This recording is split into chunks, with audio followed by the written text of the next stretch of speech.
একটা কথা বলে রাখি, যদি আপনার একটা ইলেকশন বা নির্বাচন করতেও পারেন, সর্বোচ্চ 3 বছর শান্তিতে থাকতে পারবেন, আবার হরতাল, পিকেটিং, আবার ভাঙচুর, অসভ্যতা, বর্বরতা শুরু হবে। বাংলাদেশকে একটি সুস্থ সমৃদ্ধ রাষ্ট্র হিসেবে গড়ে তুলতে ইসলামী রাজনৈতিক সভ্যতার কোনো বিকল্প নাই। একটা সভ্যতার উপর দাঁড় করাতে হবে, আর সেটা হচ্ছে ইসলামের সভ্যতা, কোরআন সুন্নাহর সভ্যতা। এর উপর কোনো সভ্যতা নাই, এর বিকল্প কোনো সভ্যতা নাই, এর অল্টারনেটিভ কোনো সভ্যতা নাই। এটা আমাদের চাওয়া, এটা আমাদের আকাঙ্ক্ষা, এটা আমাদের স্বপ্ন। কবে হবে তা আমাদের দেখার দরকার। তারিখ আল্লাহ জানেন। তারিখ কে জানেন? মানুষকে সব সময় তার ন্যারেটিভ বা বয়ান ঠিক রাখতে হয়। কি ঠিক রাখতে হয়? ন্যারেটিভ ঠিক রাখতে হয়, বয়ান ঠিক রাখতে হয়, ঠিক না? আপনি দেখেন না, কমিউনিস্টরা বাংলাদেশে কি চায়? সমাজতান্ত্রিকভাবে রাষ্ট্র প্রতিষ্ঠিত করবে। কিয়ামত তো এটা সম্ভব? ওরা ওদের বয়ান কি ছাড়তেছে? ছাড়তেছে না। সেকুলাররা তাদের বয়ান ছাড়তেছে না। অতএব কোরআন সুন্নাহর আলোকে খেলাফতের আদলে ইসলামী রাজনৈতিক আদর্শের উপর রাষ্ট্র প্রতিষ্ঠিত করব আমরা। হবে কি হবে না পরের কথা, এই ন্যারেটিভ এবং বয়ান আমাদের ঠিক রাখতে হবে। ঠিক রাখতে হবে না যে আমরা দাঁড়াতে পারতেছি? কথা বলেন। 16 বছর খেসারত দিছি, এরপর 1 বছর খুব সুখে আছি। আমাদের সবার হাতে সোনার বাটি আর রূপার চামচে দুধ ভাত খাই। কথা বলেন তো কি হইল?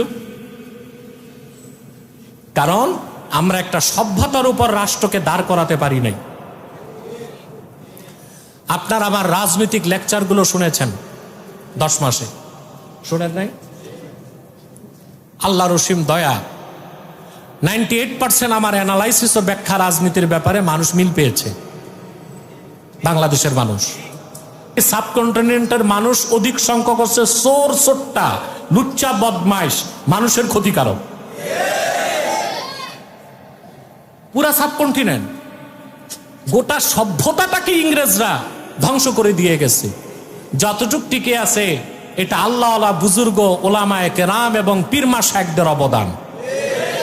তো বলছিলাম, এই যে আপনার সভ্যতা, সিভিলাইজেশন, সভ্যতা এবং কালচার যদি একবার পরাজিত হয়, ওই দেশের মানুষ আর দাঁড়াতে, এই যে আমরা দাঁড়াতে পারতেছি? কথা বলেন। 16 বছর খেসারত দিছি, এরপর 1 বছর খুব সুখে আছি। আমাদের সবার হাতে সোনার বাটি আর রূপার চামচে দুধ ভাত খাই। কথা বলেন তো কি হইল? কারণ আমরা একটা সভ্যতার উপর রাষ্ট্রকে দাঁড় করাতে পারি নাই। আপনার আমার রাজনৈতিক লেকচারগুলো শুনেছেন 10 মাসে, শুনেন নাই? আল্লাহ রসিম দয়া, 98% আমার অ্যানালাইসিস ও ব্যাখ্যা রাজনীতির ব্যাপারে মানুষ মিল পেয়েছে। বাংলাদেশের মানুষ, একটা কথা বলে রাখি, যদি আপনার একটা ইলেকশন বা নির্বাচন করতেও পারেন, সর্বোচ্চ 3 বছর শান্তিতে থাকতে পারবেন, আবার হরতাল, পিকেটিং, আবার ভাঙচুর, অসভ্যতা, বর্বরতা শুরু হবে। বাংলাদেশকে একটি সুস্থ সমৃদ্ধ রাষ্ট্র হিসেবে গড়ে তুলতে ইসলামী রাজনৈতিক সভ্যতার কোনো বিকল্প নাই। একটা সভ্যতার উপর দাঁড় করাতে হবে, আর সেটা হচ্ছে ইসলামের সভ্যতা, কোরআন সুন্নাহর সভ্যতা। এর উপর কোনো সভ্যতা নাই, এর বিকল্প কোনো সভ্যতা নাই, এর অল্টারনেটিভ কোনো সভ্যতা নাই। এটা আমাদের চাওয়া, এটা আমাদের আকাঙ্ক্ষা, এটা আমাদের স্বপ্ন। কবে হবে তা আমাদের দেখার দরকার। তারিখ আল্লাহ জানেন। তারিখ কে জানেন? মানুষকে সব সময় তার ন্যারেটিভ বা বয়ান ঠিক রাখতে হয়। কি ঠিক রাখতে হয়? ন্যারেটিভ ঠিক রাখতে হয়, বয়ান ঠিক রাখতে হয়, ঠিক না? আপনি দেখেন না, কমিউনিস্টরা বাংলাদেশে কি চায়? সমাজতান্ত্রিকভাবে রাষ্ট্র প্রতিষ্ঠিত করবে, কিয়ামত তো এটা সম্ভব? ওরা ওদের বয়ান কি ছাড়তেছে না। সেকুলাররা তাদের বয়ান ছাড়তেছে না। অতএব কোরআন সুন্নাহর আলোকে খেলাফতের আদলে ইসলামী রাজনৈতিক আদর্শের উপর রাষ্ট্র প্রতিষ্ঠিত করব আমরা। হবে কি হবে না পরের কথা, এই ন্যারেটিভ এবং বয়ান আমাদের ঠিক রাখতে হবে। ঠিক রাখতে হবে না? আসুন, তো বলছিলাম যে কথা আপনাকে, যে আমাদের সভ্যতাটা ঠিক রাখতে হবে। এই যে সকালে বাচ্চাগুলো মক্তবে আসবে, এটা আমাদের সভ্যতা ও সংস্কৃতির একটা অংশ। সভ্যতা সংস্কৃতির মাইকে ডাকতে হবে কেন? মায়েরা, বোনেরা, আপনাদের বাচ্চাদেরকে মক্তবে পাঠান। আপনারা নিজ গরজে বাচ্চাদেরকে মসজিদের মক্তবে পাঠায় দিবেন, পারবেন তো ইনশাল্লাহ? না মাইকিং লাগবে? বাচ্চাকে ছেলে হোক মেয়ে হোক কয়টা শিষ্টাচার শিখাতে হবে? আল্লাহর হাবিবের ভালোবাসা, আল্লাহর হাবিবের বংশধরদের ভালোবাসা, কোরআনের তেলাওয়াত। তাহলে বোঝা যাচ্ছে আল্লাহর হাবিবের মহাব্বত বা ভালোবাসা জীবনের চেয়ে বেশি হতেই হবে। 2 নাম্বার হচ্ছে আজমতে রসুল। রসুল্লাহর তাজিম সম্মান কতটুক? প্রশ্ন আসে না? আমার ভাইয়েরা, আল্লাহর হাবিব মুহাম্মদ সাল্লাল্লাহু আলাইহি ওয়াসাল্লাম শুধুমাত্র আমাদের পয়গম্বর নন, আল্লাহ রাব্বুল আলামিন আদম থেকে ঈসা পর্যন্ত 1 লক্ষের উপর নবীরও পয়গম্বর বানায় দিয়েছেন মুহাম্মদ সাল্লাল্লাহু আলাইহি সাল্লামকেই। বলেন সুবহানাল্লাহ। আদম থেকে ঈসা পর্যন্ত লক্ষাধিক পয়গম্বর নবুয়ত পাওয়ার আগে আল্লাহর কাছে ওয়াদাবদ্ধ হয়েছেন যে তারা যদি আল্লাহর হাবিব মুহাম্মদ সাল্লাল্লাহু আলাইহি ওয়াসাল্লামকে পান তো তারা আল্লাহর হাবিব মুহাম্মদ সাল্লাল্লাহু আলাইহি ওয়াসাল্লামের উপর ঈমান আনবেন এবং আল্লাহর হাবিবকে সাহায্য করবেন। এই ওয়াদার কারণে মুহাম্মদ সাল্লাল্লাহু আলাইহি ওয়াসাল্লাম শুধু আমাদের নবী নন, তিনি নবিয়ুল আম্বিয়া ওয়াল মুরসালিন। সমস্ত নবী রাসূলগণের নবী, আমার নবী, আপনার নবী, বিশ্ব নবী মুহাম্মদ সাল্লাল্লাহু আলাইহি ওয়াসাল্লাম। এতে রাসূলুল্লাহর তাজিম কি রকম তা কি বুঝতে আর বাকি থাকে? কথা বলেন। প্রিয় বন্ধুগণ, আল্লাহ তাআলা কোরআন কারীমের মধ্যে এই কথাগুলোকে স্পষ্ট করে দিয়েছেন। অতএব আমাদেরকে রাসূলুল্লাহ সাল্লাল্লাহু আলাইহি ওয়াসাল্লামের মহব্বতও রাখতে হবে, তাজিমও রাখতে হবে। সাহাবা একরাম রাসূলুল্লাহকে জীবনের চেয়ে বেশি ভালোবাসতেন আর রাসূলুল্লাহকে সর্বোচ্চ তাজিম করতেন। রাসূলুল্লাহ সাল্লাল্লাহু আলাইহি ওয়াসাল্লাম যখন থুতু ফেলতেন, কোনোদিন থুতু মাটিতে পড়তো না, কোনো না কোনো সাহাবী হাতে নিয়ে নিতেন, মুখে চামড়ায় বরকতের জন্য মালিশ করে ফেলতেন। উরওয়া ইবনু মাসউদ তিনি বলেন, আমাকে মক্কার কুরাইশরা মদিনা মুনাওয়ারাতে পাঠালো যে দেখে আসো মদিনা মুনাওয়ারার অবস্থা। সাহাবীগণ এখনো রাসূলুল্লাহকে কতটুক তাজিম করে, সম্মান করে। উরওয়া ইবনু মাসউদ 7 দিন মদিনা মুনাওয়ারায় ছিলেন। এটা মক্কা বিজয়ের আগের কথা। মক্কায় ফিরে এসে তিনি একটা বক্তব্য দিলেন কাবার চত্বরে। উরওয়া ইবনু মাসউদ বলেছেন, ওয়াল্লাহি লাকাদ রাআইতু মুলুকাল কিসরা ওয়াল কায়সার।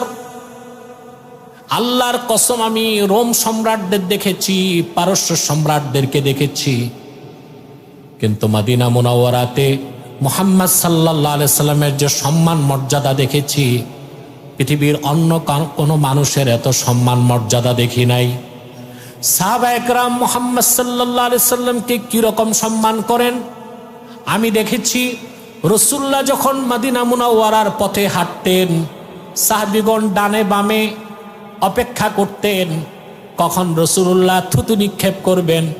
রাসূলুল্লাহ থুতু নিক্ষেপ করলে সেই থুতুটা মদিনা মুনাওয়ারার মাটি স্পর্শ করার আগে কোন সাহাবী হাতে নিয়ে নিতেন, তারপর বরকতের জন্য সেই থুতু মুবারকটা তার মুখের মধ্যে তিনি মালিশ করে নিতেন।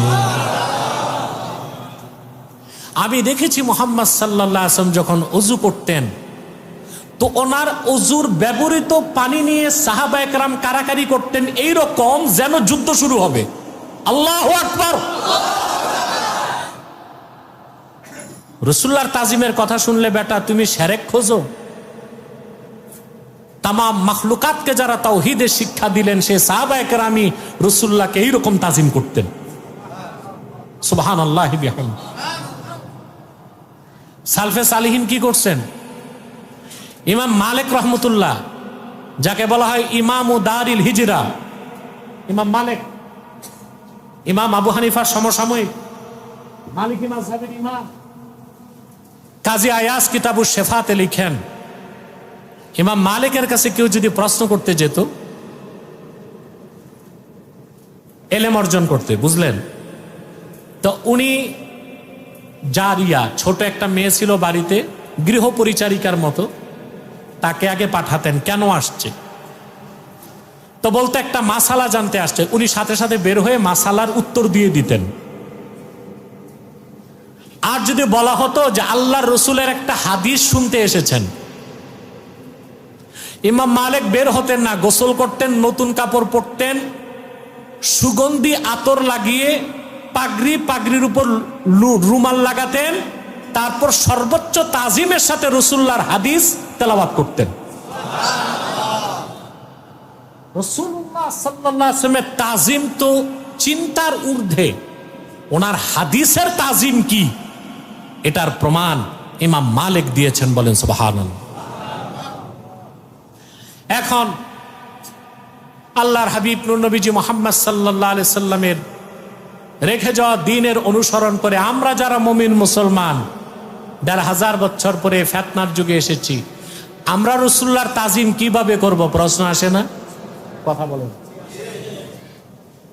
এর ব্যাখ্যায় কাজী আয়াজ লিখেছেন, আল্লাহ রসুলের দ্বীনের তাজিম, আল্লাহ রসুলের শরীয়তের তাজিম, আল্লাহ রসুলের সুন্নতের তাজিম, হাদিসের তাজিম।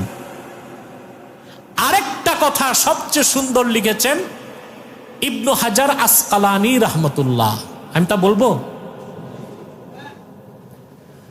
বিশ্ববরণ্য ইমাম, বুখারী শরীফের প্রসিদ্ধ ব্যাখ্যাকার ইবনু হাজার আসকালানী, তার বক্তব্য হচ্ছে তাযীমুন নবী সাল্লাল্লাহু আলাইহি ওয়াসাল্লাম বিজামিই আনওয়াইত তাযীম আল্লাতী লাইসা ফীহি মুশারাকাতুন ফিল উলুহিয়্যাতি আমরুম মুস্তাহসানুন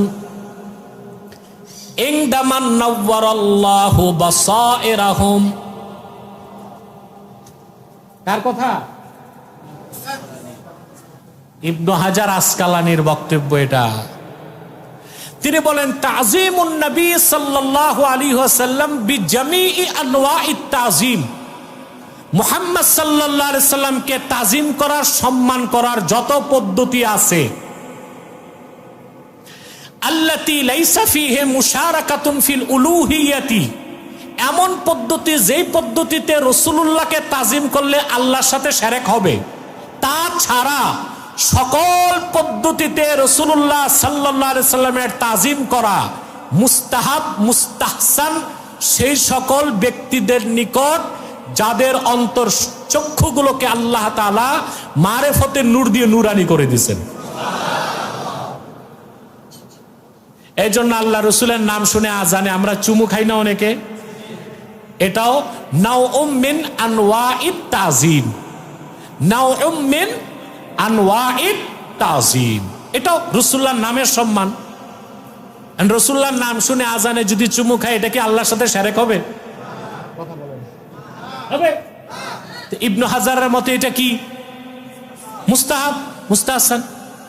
এরপর রাসূলুল্লাহ সাল্লাল্লাহু আলাইহি ওয়াসাল্লামের তাজিম ও ভালোবাসার কথা খেয়াল করে আমরা মিলাদ শরীফে একটু দাঁড়ায় সালাম পড়ি, কথা বলেন। এভাবে দাঁড়ায় সালাম দিলে আল্লাহর সাথে শিরক হবে? তো এটাও নাউউম মিন আনওয়াইত তাযীম, এটাও তাজিমের একটা কি দিক। কথা বুঝেন নাই ভাই? একেবারে উসুলটা ইবনু হাজার আসকালানি বলে দিচ্ছেন যে রাসূলুল্লাহ সাল্লাল্লাহু আলাইহি সাল্লামকে তাজিম করার যত পদ্ধতি আছে, যদি না কোনো পদ্ধতিতে তাজিম করলে আল্লাহর সাথে শিরক হবে, তাছাড়া সকল পদ্ধতিতে রাসূলুল্লাহর তাজিম করা মুস্তাহাব মুস্তাহসান ওই সকল ব্যক্তিদের নিকট যাদের হৃদয়ে চক্ষুগুলোকে আল্লাহ তাআলা ইলমে মারিফতের নূর দিয়ে আলোকিত করে দিয়েছেন।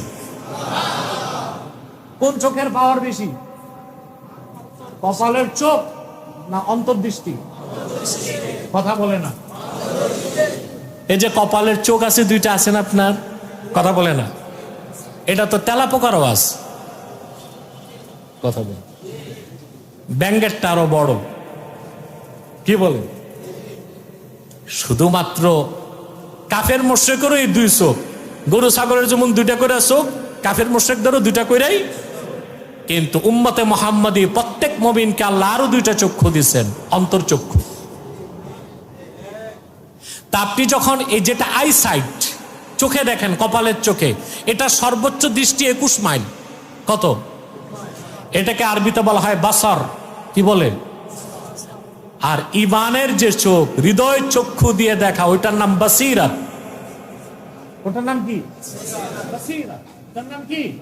বাসিরাত। তো বাসার দিয়া 21 মাইল দেখা যায়, তাও দিনে। চোখ ঠিক থাকলে আপনার যে পরিমাণ ভাইটামিন অভাবে ভুগতেছেন, এখন আর 21 মাইল দেখবেন না, 6-7 মাইল দেখেন কিনা সন্দেহ আছে। কিন্তু এই যে অন্তর্চক্ষু, সুবহানাল্লাহ, এটার যে বাসিরাত, এটার যে দৃষ্টি, কোন প্রতিবন্ধকতা তাকে আটকাতে পারে না, বলেন সুবহানাল্লাহ। ইবনু হাজার এটাই বলছেন, আল্লাহ যাদেরকে ওই অন্তর্চক্ষুগুলো আলোকিত করে দিয়েছেন, রাসূলুল্লাহ সাল্লাল্লাহু আলাইহি ওয়াসাল্লামের তাজিম বুঝতে তাদের কষ্ট হতে পারে না। কিন্তু যাদের অন্তর্চক্ষু অন্ধ, তারা রাসূলুল্লাহ সাল্লাল্লাহু আলাইহি ওয়াসাল্লামের তাজিম বুঝবে না, মানুষকে বুঝতেও দিবে না।